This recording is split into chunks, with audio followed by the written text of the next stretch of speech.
Pour avoir du talent, il faut être convaincu qu'on en possède. Cette citation de Gustave Flaubert semble avoir traversé les siècles pour inspirer un autre enfant de Rouen. Pierre Gasly, comme son illustre prédécesseur normand, ne manque visiblement pas de conviction. Dans une interview accordée à plusieurs médias, en marge du Grand Prix d'Australie, le pilote français a eu des propos pour le moins ambitieux. « Je peux devenir champion du monde. Oui, mais en 2026. » Du talent, Gasly n'est pas le seul à être convaincu qu'il en possède. Je pense que tout le monde ici sait à quel point c'est un bon pilote. Mais il faut avouer que ces déclarations sont quand même sacrément éloignées des performances de son écurie actuellement. C'est bien simple, une seule équipe sur 10 n'a pas marqué de points en ce début de saison. Et j'imagine que vous avez deviné laquelle, c'est Alpine bien sûr. Alors restons calmes, il n'y a eu que 2 grands prix. Alpine va marquer des points cette saison. Et d'ailleurs ils sont passés tout proches de le faire, puisque Gasly a terminé P11 en Australie. Le milieu de tableau est serré, et Alpine aura certainement des coups à jouer plus tard dans l'année. Mais assez étonnamment, Alpine semble d'ores et déjà avoir baissé les bras cette saison. Les déclarations des dirigeants, des pilotes et du conseiller spécial Flavio Briatore vont toutes dans la même direction. 2025 on s'en fiche, et l'objectif c'est 2026. C'est la première écurie à être aussi franche à ce niveau-là, et je vous avoue que je ne m'attendais pas à ce qu'ils soient les premiers à le faire.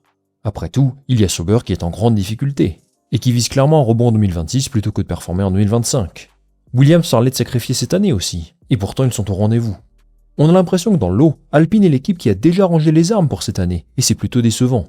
En essais hivernaux, ils avaient pourtant affiché des performances cohérentes. Pas de quoi se battre dans le haut de tableau, mais de quoi en faire une force importante dans le midfield. Sauf que depuis, ça ne va pas fort. 2 courses, 0 points, une impression de résignation, qui doit certainement faire mal aux supporters de l'écurie. Mais pourquoi Alpine semble-t-elle abandonner 2025 aussi rapidement?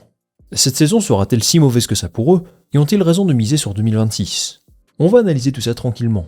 Mais avant ça, puisqu'on parle de performance de haut niveau, il est temps de vous présenter CyberGhost VPN, le sponsor de cette vidéo.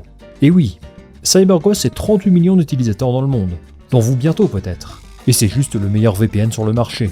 C'est un outil ultra puissant pour vous protéger du piratage et du vol de données. Il peut couvrir tous vos appareils, jusqu'à 7 en même temps, téléphone, ordinateur portable, etc. Une fois connecté au service, CyberGhost va masquer votre adresse IP et toutes vos recherches passent par un tunnel sécurisé, fermé à double tour. Astuce ultra pratique, si vous êtes en déplacement ou en vacances à l'étranger, CyberGhost vous permet de voir la F1 de n'importe où, gratuitement en plus. C'est simple, on se connecte sur un serveur où la F1 est diffusée gratuitement. On se rend sur le site du diffuseur et le tour est joué. En somme, CyberGhost vous protège, vous et vos données, vous permet de voir la F1 et aussi d'accéder au catalogue mondial de Netflix, Max, Amazon et toutes vos plateformes préférées. Si l'offre vous intéresse, vous trouverez toutes les infos en description et en commentaire épinglé. Pour l'occasion, CyberGhost et moi vous proposons un abonnement à 2,03€ par mois, soit une réduction de 83% et 4 mois offerts. Vous avez 45 jours pour tester tout ça sans engagement, satisfait ou remboursé, alors n'hésitez pas. Merci à CyberGhost VPN de m'avoir accompagné aujourd'hui, et on est parti pour le reste de la vidéo. Pour comprendre la stratégie d'Alpine, il faut remonter à l'arrivée de Flavio Briatore, en 2024. Il est revenu en Formule 1 avec une idée claire, restructurer complètement l'équipe pour préparer l'avenir. Et quand on dit restructurer, c'est un euphémisme. Sa décision majeure, c'est bien sûr de se séparer du moteur Renault. En 2026, ils seront clients Mercedes. Ça, c'est un sacré changement philosophique, surtout pour une marque qui a toujours mis en avant la richesse qu'est cette alliance entre l'Angleterre et la France, entre Enzo Niveri-Châtillon. Malgré les revendications des employés, les dirigeants de l'équipe ont jugé qu'il était préférable de s'orienter vers un partenariat avec Mercedes. Pour des raisons budgétaires d'abord, mais aussi de performance. Mercedes, c'est pour l'an prochain. Ce qui nous intéresse d'abord, c'est de comprendre pourquoi Alpine est autant en difficulté en ce début de saison. Ils avaient quitté les essais hivernaux avec la sensation d'être la première force du milieu de tableau.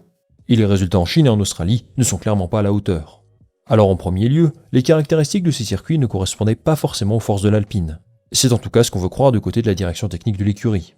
Melbourne est un tracé semi-urbain compliqué, et Shanghai n'est pas non plus un terrain de jeu idéal pour la 525.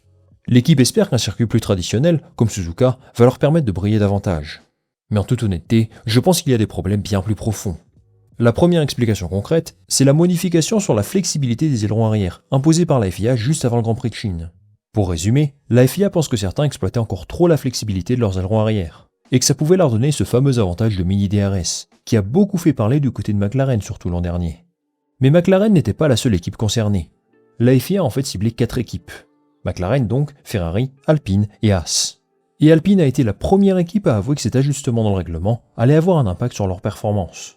En clair, Alpine avait trouvé une zone grise du règlement où leur aileron arrière fléchissait à haute vitesse pour réduire la traînée et gagner en vitesse de pointe. Jusque-là, c'était légal. Mais la FIA a changé les règles en plein milieu de saison. Et dans un championnat aussi serré que celui-ci, en particulier dans le milieu de tableau, perdre ce genre d'avantage peut avoir des conséquences dramatiques. Mais bon, ça n'explique pas tout non plus. Il y a un autre facteur important qui explique leur début de saison poussif. Le développement même de la monoplace. Pour économiser du temps et de l'argent en vue 2026, Alpine a fait le choix de réutiliser les châssis 2024 et d'y apporter des évolutions. Une stratégie qui n'est pas si étonnante que ça, et qui s'inscrit même dans la lignée de certains de ses concurrents. Par exemple, Williams est dans le même cas. La 525 est une évolution de la 524, pas une nouvelle voiture. Et pardonnez-moi, mais la 524 était juste mauvaise, donc c'est clair qu'il ne faut pas s'attendre à des miracles non plus. Briatore l'a dit, son objectif cette année, c'est la 5e place au maximum. Donc finalement, Alpine devrait évoluer dans les mêmes eaux que l'an dernier. Enfin, dernière chose qui explique leur début d'année un peu plus compliqué, le contexte humain. Je vous le disais tout à l'heure, Briatore a opéré une réorganisation interne qui touche tout le monde, d'Enstone à Viry. Du côté des dirigeants, ils sont tous nouveaux.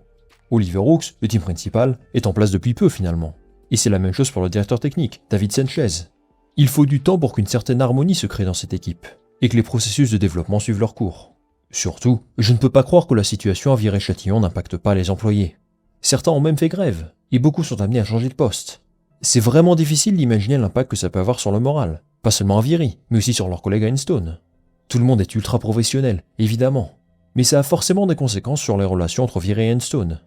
Toujours sur l'aspect humain, le cas de Jack Doohan est aussi révélateur des difficultés de l'équipe. Son crash à Melbourne, devant son public, est le pire début de saison possible pour lui. En Chine, il a récolté une pénalité de 10 secondes et il a déjà perdu 4 points sur sa super licence. Clairement, ce n'est pas le début de carrière dont il rêvait. Bon, je n'ai pas envie de parler de Franco Colapinto à nouveau. On sait tous qu'il lorgne sur son baquet, et que ça met une énorme pression sur Jack Doohan. Entre eux et Red Bull, je ne sais pas qui a la pire gestion de pilote, mais il n'est clairement pas mis dans les bonnes dispositions. Le panorama pour Alpine en ce début de saison est donc assez négatif, même si encore une fois, je crois que cette voiture a le potentiel pour jouer dans le haut du milieu de tableau. Ils l'ont prouvé en fin de saison dernière. Enstone et Viry peuvent compter sur des ingénieurs et des techniciens de talent, qui sont parvenus à redresser une situation très compliquée l'an dernier. Depuis un an, on parle pas mal du négatif avec Alpine, mais il faut souligner ce genre de choses aussi. Est-ce que c'est ça qui rend Pierre Gasly optimiste pour 2026 ? Pas uniquement. S'il croit en cette équipe, c'est aussi parce qu'il sait que 2026 va rebattre les cartes en Formule 1. D'abord, il y a cette révolution technique, avec des voitures plus petites, plus légères, et un nouveau concept aérodynamique. Gasly pense avoir les capacités pour bien répondre à ces nouveaux règlements, même si bien sûr, tout dépendra du travail de son équipe. Mais comme l'a dit Adrien Newey, 2026 devrait être un championnat de motoristes avant tout. En tout cas, c'est ce que lui pense. Et là, le choix de Mercedes pour Alpine prend tout son sens. Selon la plupart des médias spécialisés, ils auraient pris une avance considérable sur le développement de ces nouveaux moteurs. Et du coup, les écuries clientes de Mercedes, McLaren, Williams et donc Alpine pourraient bien s'avancer en position de force en 2026, si ces tendances se confirment, bien évidemment. Cependant, il faut garder à l'esprit qu'intégrer un moteur Mercedes représente un défi colossal pour Alpine. Passer d'une structure où tu es motoriste, où le châssis et le moteur sont développés sous le même toit, à une configuration client, c'est un changement énormissime. Peut-être pas autant que Red Bull, qui devient motoriste par exemple. Mais toute l'organisation, les processus de travail, la communication entre les départements, tout doit être repensé, et il y aura certainement une vraie période d'adaptation. Ce qui doit peut-être inquiéter Alpine pour 2026, ce sont les rumeurs autour du retour du moteur V10. On n'en a pas encore parlé sur la chaîne, mais la FIA a confirmé qu'elle évalue plusieurs scénarios pour l'avenir des moteurs en F1, y compris un possible retour au V10 avec des carburants 100% durables à partir de 2028. Si cela se confirme, c'est possible que les règlements de 2026 évoluent. Et à partir de là, 2 scénarios se profilent. Scénario 1, les règlements version 2026 ne seront en vigueur que pour 2 saisons. Scénario 2, la FIA décide d'abandonner le règlement moteur de 2026, de prolonger la durée de vie des moteurs actuels jusqu'en 2028, et donc de passer directement au moteur V10 en 2028.